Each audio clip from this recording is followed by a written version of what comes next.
Fala pessoal, professor Luiz aqui com vocês mais uma vez, hoje para darmos continuidade no nosso ensino de biologia.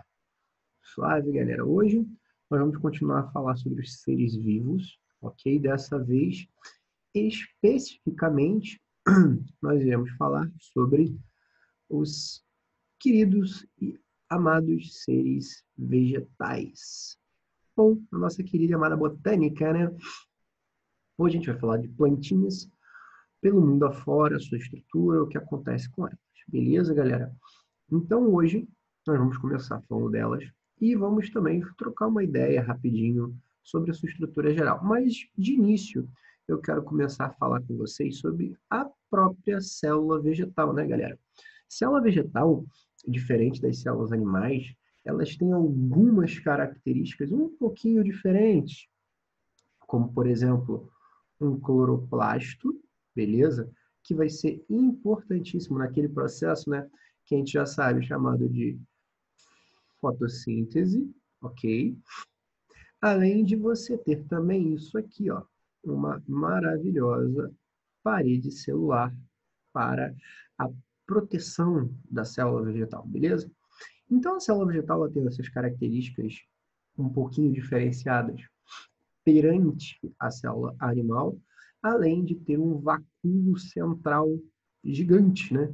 O vacúolo é essa organela aqui, ó, que ela tem uma relação muito grande com armazenar água, né? A função dela é essa.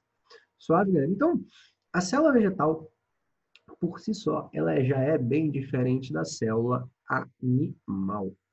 Show? Com isso aqui, ó, vamos continuar e vamos ver um pouquinho sobre a estrutura geral, né? Vamos botar assim uma estrutura geral das classes, né, dos vegetais. O que a gente chama de cladograma vegetal, um pouquinho da história evolutiva dos vegetais. A gente vai falar delas especificamente, tá? Isoladamente, beleza? Mas agora vamos trabalhar assim. Primeira coisa que a gente tem que, desculpa, galera, estudar é, primeiro, algas não são mais consideradas plantas, né? Não são mais consideradas no reino plantae ou plantae, né? Que elas já tem algum tempo foram movidas para o reino protista ou protoctista, se você preferir, ok? Então, algas, querendo vocês ou não, já não fazem mais parte desse nosso ensino de botânica, tanto que na nossa última aula sobre protozoários nós falamos sobre as algas. Então, as classes principais que a gente vai ter que se preocupar no reino vegetal são briófitas, pteridófitas, gimnospermas e as angiospermas. Beleza, galera? Desculpa. Enfim, com isso dito, a gente vai ter algumas características que se concentrar, né? Primeira coisa, o que é uma briófita, né? Briófitas são aquelas primeiras plantinhas que conseguem sair um pouco da água, né? Elas têm uma liberdade de ir para o meio terrestre, óbvio, um meio extremamente úmido, tá? Você não vai ter briófita em ambiente desértico, provavelmente, mas você ainda já está saindo desse ambiente exclusivamente aquático, né? Depois, na segunda aqui, ó, nós temos os primeiros vasos condutores. Com isso, o vegetal ele já consegue ter uma distância um pouco maior da água, porém a sua reprodução ainda é muito dependente da água, tá? A reprodução dos vegetais, das pteridófitas, das samambaias em geral, né? Ela é muito dependente ainda da água, tranquilo. Depois a gente passa aqui, ó, para o 3, que no caso seria as sementes, beleza? E o grão de pólen, tranquilo? Duas novas características. Em alguns lugares, gente, a gente até vai falar um pouquinho disso, pode aparecer isso aqui, ó, tubo polínico, tá? Que é uma outra estrutura um pouquinho mais complexa, galera, não foca muito nela ainda não, que auxilia muito a reprodução longe da água. Na realidade, as gimnospermas são os primeiros vegetais que vão conseguir se isolar da água de forma quase que 100%, quase não, 100% durante a reprodução. Até aqui, ó, a reprodução ela é necessária à água. A partir de gimnospermas, a reprodução não é mais tão necessária de água. Óbvio, galera, para o vegetal sobreviver, ele vai precisar de água. Estou falando no momento da reprodução em específico. E por último, as angiospermas, tá? Que vão ser as que vão ter as flores e os frutos. Inclusive, são os vegetais que mais são espalhados pelo mundo. Estão presentes, literalmente, em todos os continentes. Não existe um ambiente onde você não ache uma angiosperma, ok? Angiospermas têm vários jeitos, formas, tipos, tá? São extremamente dispersos pelo globo. Aqui tem algumas coisas diferentes, ó. Algumas classificações. Embriófitas, são todas elas, né? Por causa da presença do embrião. Traqueófitas, por causa, deixa eu só limpar aqui, ó. Traqueófitas, pela presença dos vasos condutores. E espermáfitas, que é a presença, digamos assim, dos gametas propriamente ditos. No caso, o grão de pólen. Ok, galera? Mas eu vou ter um outro esqueminha aqui, ó. Esse esqueminha é bom, tá? Esse esqueminha é bom, é importantíssimo você lembrar dele, ok? Só que às vezes você não tá muito relembrante, por assim dizer, tem esse outro esqueminha aqui que também é muito útil, ok? Olha só esse aqui, ó. Mesma coisa, briófita, pteridófita, angiosperma, gimnosperma. Gimnosperma e angiosperma, desculpa. Aqui, ó. Tem lá as algas iniciais, ok? A gente tem a invasão da Terra, ou seja, a gente conseguindo chegar à Terra.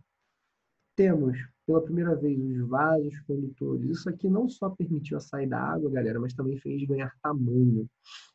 Esses seres aqui, ó, são minúsculos, têm centímetros. Para qualquer pessoa que já viu uma samambaia, a samambaia consegue chegar a metro, beleza? Depois a gente tem a semente, como eu havia falado, o tal do tubo polínico, que auxilia muito a reprodução, beleza? Gerando até as gimnospermas, até que a gente tem as angiospermas com a flor e o fruto. Outra coisa interessante, galera, é que um outro nome interessante para essas duas aqui, ó, deixa eu até voltar aqui, ó, deixa eu tirar as setinhas. Um nome interessante para essas duas aqui, ó, muito comum, que aparece bastante, são vegetais fanerogâmicos, ou fanerógamas. Ok? É uma outra classificação onde a gente só coloca gimnospermas e angiospermas. Da mesma forma que essas duas primeiras têm uma classificação para elas chamada de criptógamas ou criptogâmicos. Ok, galera? Então, se vocês virem essas classificações, não se assustem, é possível. E aqui eu botei uma plantinha carnívora, que é interessante falar um pouquinho dela rapidinho, porque gera muitas dúvidas sobre plantas carnívoras. Primeiro, que planta carnívora, gente, continua sendo planta. Então, ela também vai fazer fotossíntese, tá? A laser, se ela faz fotossíntese, por que ela é carnívora? A verdade é que são seres autotróficos, beleza? Eles vão fazer a fotossíntese e tal, só que eles vivem em ambientes onde tem algumas deficiências nutricionais e para conseguir suprimir algumas deficiências, não fazer o alimento propriamente dito, eles têm que engolir uns insetos. Essa aqui é exagerada, óbvio, não tem uma planta com mandíbula, mas elas vão pegar alguns insetos para suprir algumas de deficiências nutricionais. Só que continuam fazendo fotossíntese. Show, galera, de boa? Agora vamos continuar aqui. Já falamos do cladograma, né? Já falamos das diferenças de cada um desses grupos. Agora vamos falar um pouquinho sobre a reprodução em cada um desses grupos. O primeiro que eu vou falar aqui, rapidamente, é sobre as briófitas. Coisas interessantes a falar sobre briófitas. Olha o tamanho delas aqui embaixo, galera. Elas medem aí 2 centímetros no máximo. São esses queridíssimos musgos. Os musguinhos que você conhece em rios, cachoeiras, isso aí tudo são briófitas. Mas vamos lá. Primeira coisa que a gente aprende quando a gente fala de ciclo de reprodução é que as plantas têm um ciclo que a gente chama de alternância de gerações. No caso, um estágio chamado de gametófito e um outro estágio chamado de esporófito. O gametófito, ele é o estágio N. Aloysio, o que significa N? N é a quantidade de gametas, né? Sendo quantidade de gametas, digamos que só não tem, chega a ser par, né? Digamos que uma briófita tenha, sei lá, tenha 30 cromossomos, tá? Isso aqui é o 2N dela. O N seria, então, 15 cromossomos. Entenderam? Isso aqui é só um exemplo, isso aqui não é real. Mas ela tem uma fase produtora de gametas, que é essa aqui, que é o gametófito, e tem uma fase produtora de esporos, que é essa aqui, que produz a partir do 2N. Beleza, galera? Então, vamos limpar aqui, vamos continuar aqui. Então, uma fase esporofítica, um esporófito, e uma fase gametofítica. Briófitas, galera, são as primeiras a ter isso, também são as únicas a apresentar uma fase gametofítica, um gametófito, de mais longa duração que a esporofítica. Tá? Então, por exemplo, olha aqui, ó, eu tenho o gametófito e eu tenho o esporófito. Um gametófito masculino e um gametófito feminino. O que vai acontecer? Quando a água, né, passa, né, a água vai passar no gametófito masculino, vai carregar os gametas, né, que são os anteriozoides, até o gameta feminino, que é a esfera, vai fazer uma fecundação, gerando um zigoto, que vai gerar aqui, ó, um esporófito, que é essa estruturinha aqui, ó. Isso aqui é o esporófito. Só que o esporófito é muito curto, uma fase rápida. Ele vai existir lá em cima, naquela estrutura ali chamada de cápsula. Vai sofrer meiose e vai liberar os esporos no ambiente. Esses esporos são liberados. Quando caem no solo com a água, eles dão origem a novos gametófitos. E é assim que eu tenho a reprodução em briófitas. Gente, reprodução em briófitas, em pteridófitas, é um conceito que cai muito. Mesmo que você não saiba todos os nomes, é importante que você saiba o quê? Uma alternância de gerações. O momento 2N e o momento N na minha reprodução. Show? De boa, galera? Vamos lá, continuando agora. Já vimos as briófitas, vamos para as pteridófitas. Também muito importantes, só que com algumas modificações. Continuo tendo uma fase gametofítica e eu continuo tendo uma fase esporofítica. Isso não mudou.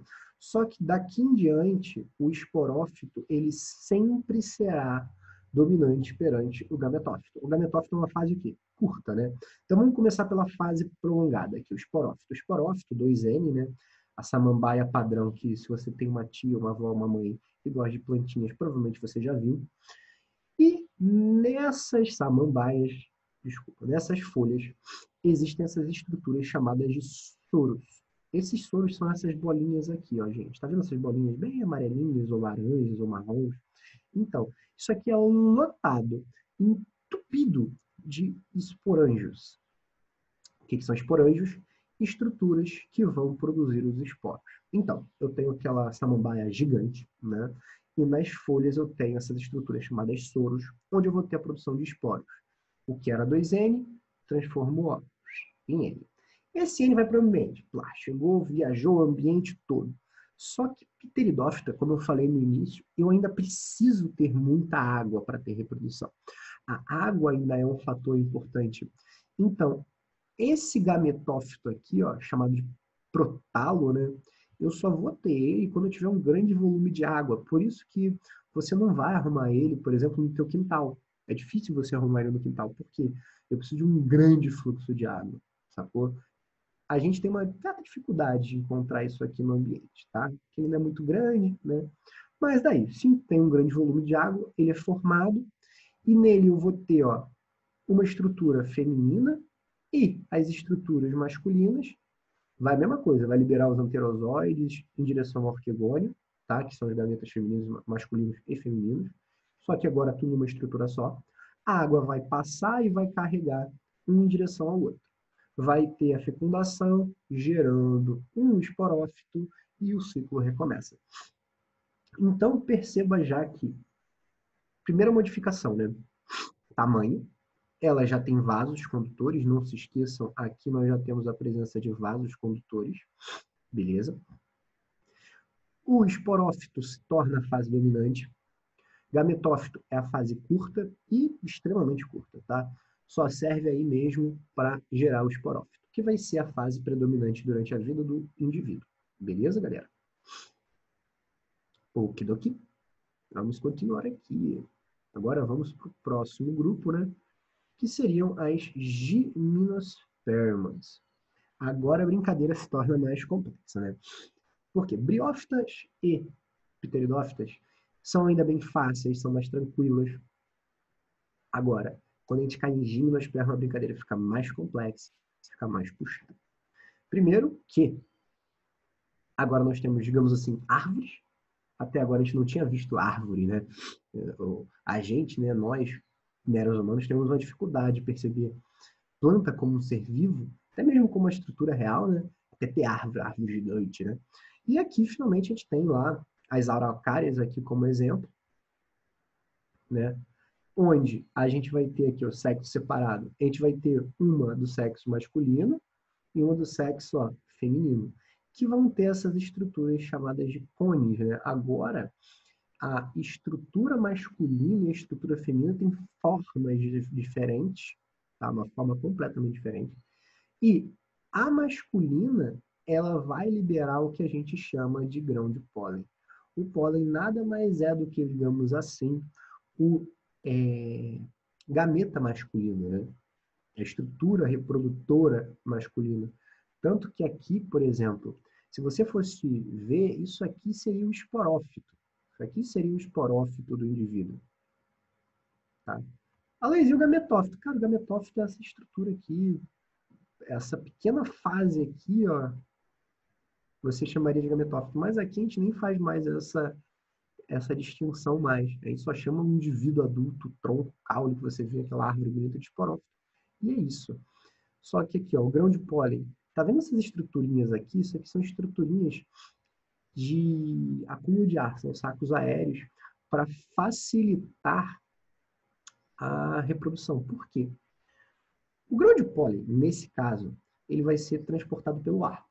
Então, o vento vai passar e esse grão de pólen vai o quê? Vai flutuar em direção ao indivíduo feminino, né? Aqui, ó, normalmente, olha o que a gente tem.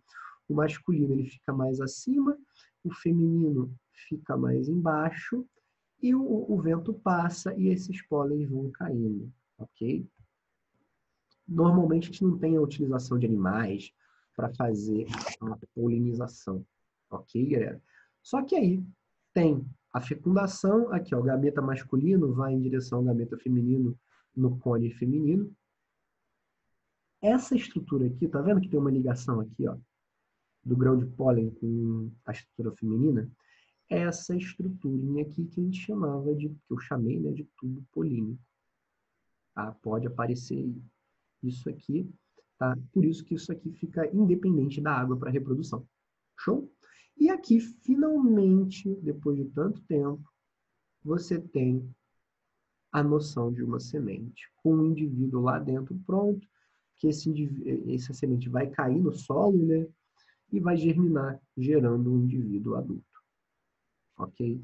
Então, de pteridófitas para gimnospermas, a gente tem uma diferença muito grande.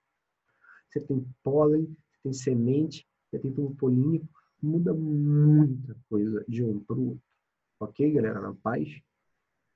De boa? Agora, chegamos até as angiospermas. Né? E angiosperma, quando a gente fala de reprodução, a gente tem que falar de flor, né? O que acontece? Quando a gente chega em angiospermas, a brincadeira muda completamente de figura. Quando a gente chega em angiosperma, todo o aparelho, todo o aparato reprodutivo, por assim dizer, vai para essa estrutura que a gente conhece como a nossa querida e amada flor. A partir de angiospermas, galera, o indivíduo vegetal, ele transfere todos os aparatos reprodutivos, produção de gametas, grão de pólen, tudo em direção à flor. Flor que vai ter uma estrutura masculina e feminina no mesmo indivíduo. Então, a gente tem uma estrutura chamada de estame e outra chamada de carpelo. Estame é a masculina, o carpelo é a feminina. Com uma antera e o filete. A antera, na masculina, tem lá os grãos de pólen. O filete aqui, ó, é para sustentação. No caso aqui do carpelo, nós vamos ter aqui, ó, estigma, que é o local de entrada do grão de pólen. O estilete, que é a estrutura que vai encaminhar esse grão de pólen até a estrutura final, que é o ovário. Coisas interessantes a gente perceber nessa figura aqui, ó. Eu peguei essas duas figuras de propósito. Tá vendo aqui? Eu tenho duas figuras, né, gente? Representam a mesma coisa, Luiz. Sim.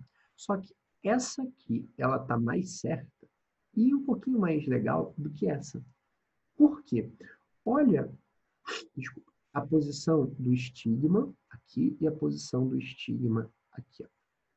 Tá vendo que aqui a estrutura masculina está um pouquinho abaixo da feminina e aqui ela está basicamente na mesma altura? O que acontece isso? Isso é uma tendência evolutiva de que as flores tenham os estigmas mais altos que os estames. Motivo para tentar, uma tentativa de evitar uma autofecundação. Tá?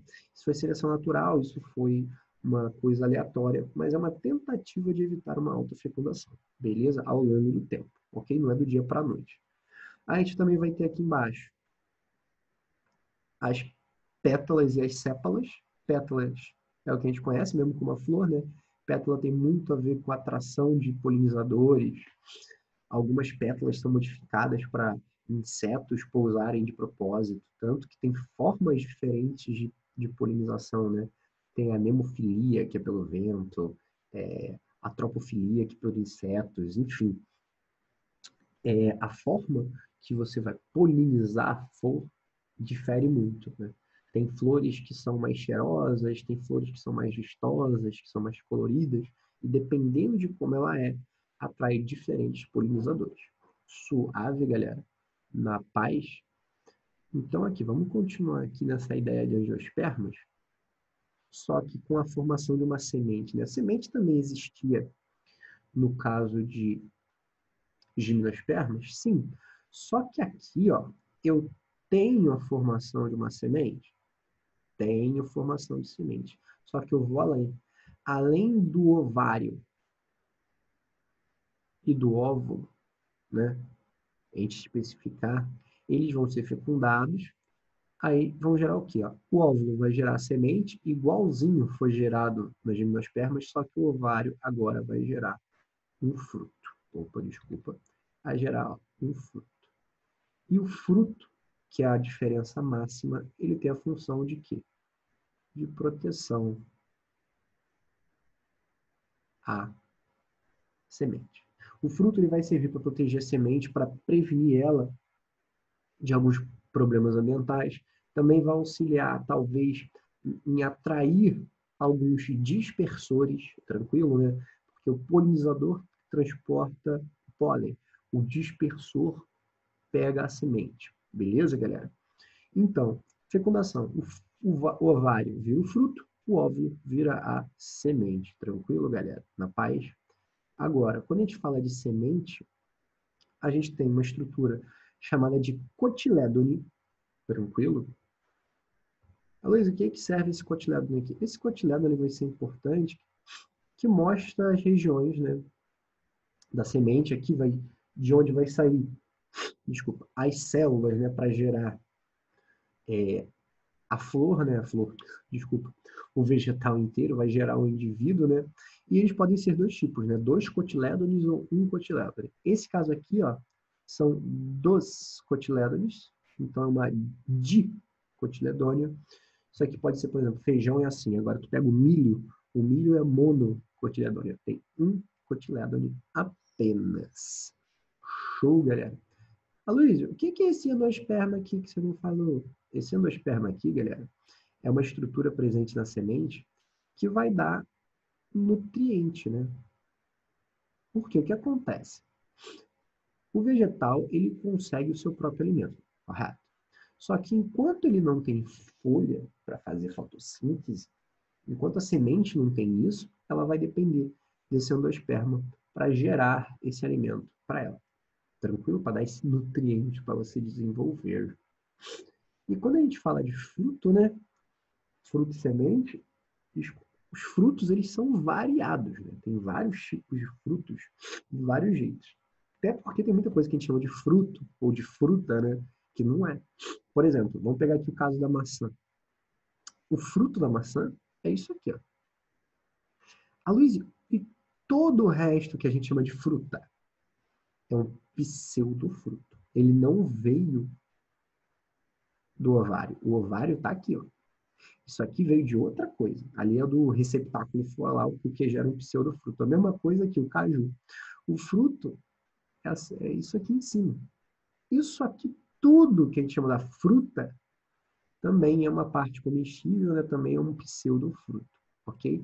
E a gente tem umas coisas muito loucas, como, por exemplo, isso aqui, ó. Tá vendo cada partezinha dessa aqui, ó, essas, deixa eu botar outra cor aqui, que vermelho com vermelho não dá pra ver agora. Tá vendo essas partezinhas aqui, todas essas bolinhas, isso aqui são os frutos. São vários pequenos frutos. Todo o resto é um pseudofruto. Agora, olha só que legal.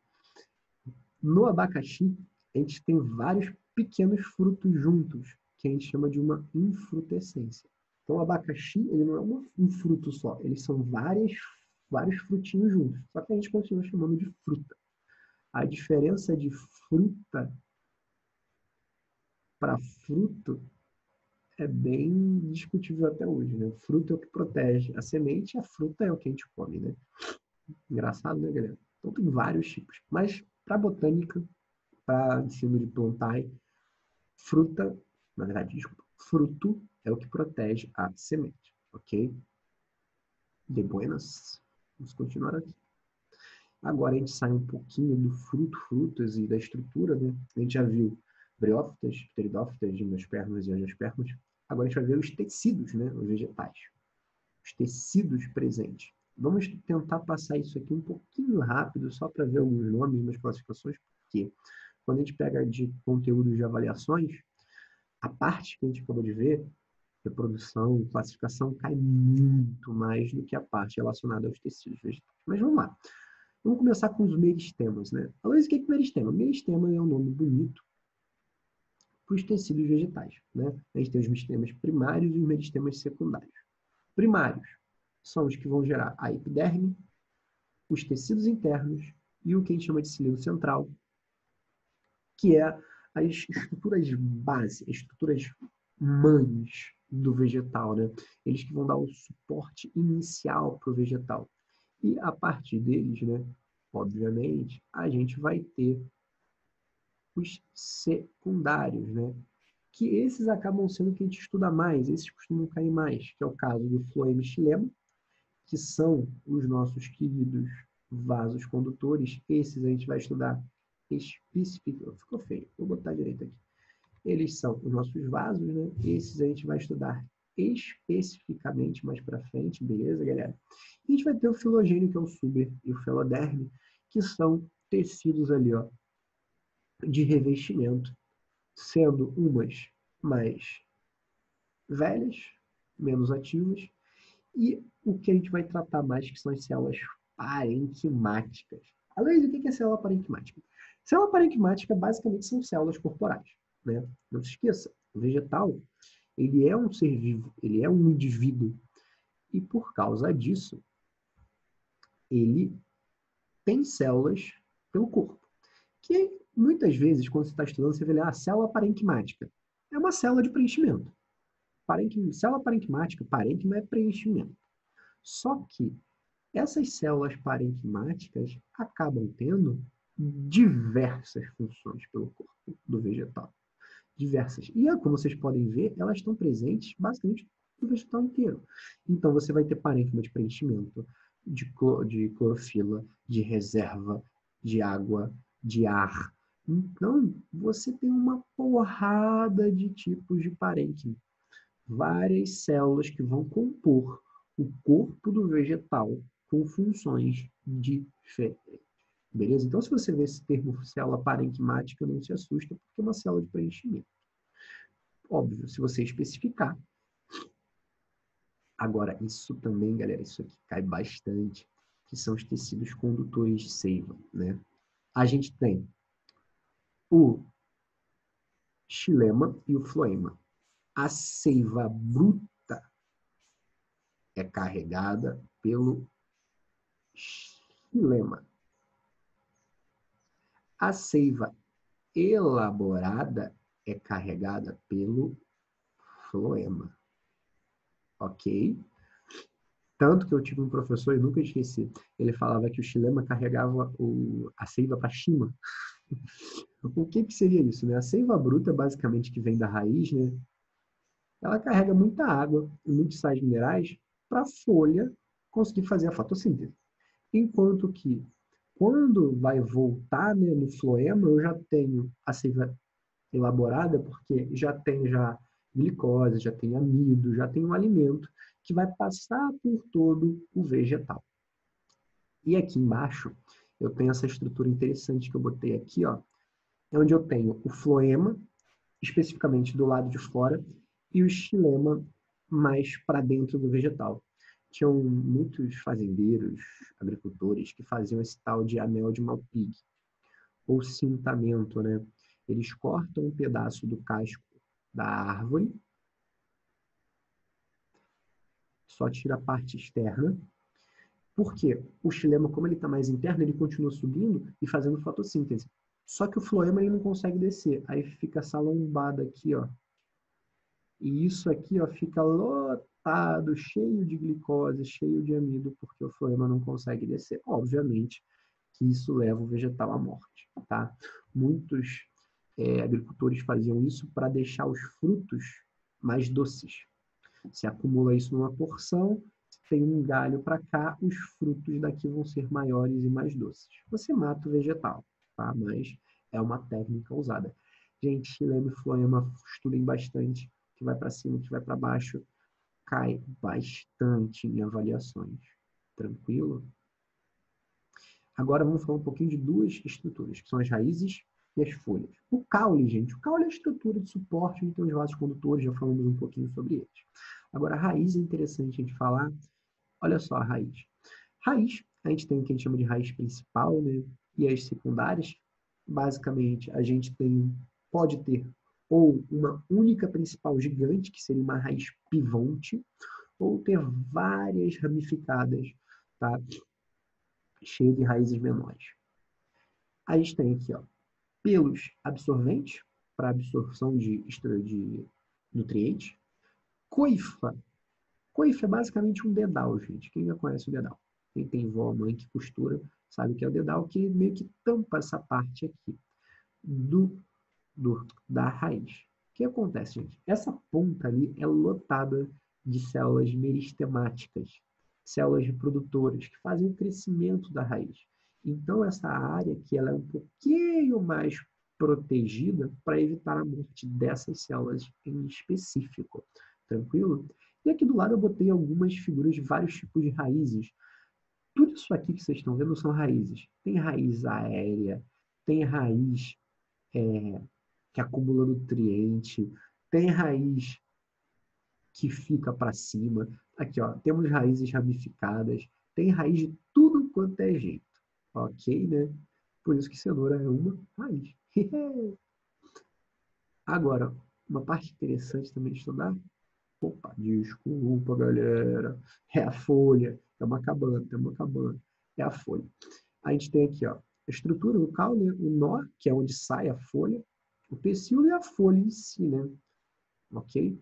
Dentro da folha, né, a gente vai ter a epiderme mais externa, né? Lembra? Ou de um lado ou de outro. Epiderme que a gente viu lá naquele tecido primário, lá naqueles meristemas primários.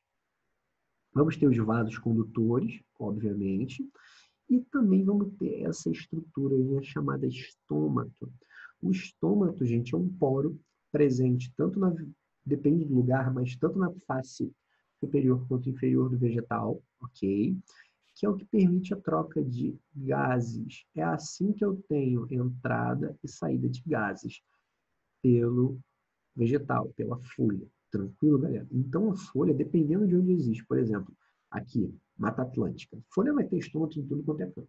Agora, no lugar onde tem pouca água, muita luz, normalmente você vê estômatos apenas na face inferior da folha para evitar uma perda de água. Show, galera? Com isso, nós fechamos esse capítulo, que ele é bem grande, né? O capítulo é bem grande. Vamos focar, resumidamente, se você for focar, foque nas reproduções, na classificação, tecidos condutores. Isso é o que você vai ter que focar bem. Estrutura do fruto, da semente, tá? Os tecidos vegetais, eles podem aparecer, mas não tanto. Beleza, galera? Estudem, é um assunto bem longo, tranquilo, mas fiquem com Deus aí, fiquem bem. Qualquer coisa, vê esse vídeo em duas partes. Tranquilo, gente? Abraço, falou, fiquem na paz.